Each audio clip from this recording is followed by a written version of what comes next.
Hi, today I'm going to talk about Adobe Photoshop. How to use it.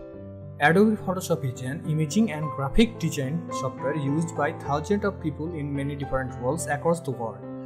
Not only it is for Photoshop, but you can use Photoshop for designing website, editing videos and creating 3D artworks. Before you can get started with Photoshop, you will need to purchase a plan and download Photoshop onto your device. Once you have downloaded the software, you can start to get to know the interface, which is very intuitive. You will find many tutorials on internet, YouTube for learning Photoshop. There are many playlists available for learning Photoshop. First, go through the learning method and learn the tool of Photoshop. Then you will create awesome design in Photoshop. So that's all about how to use Photoshop.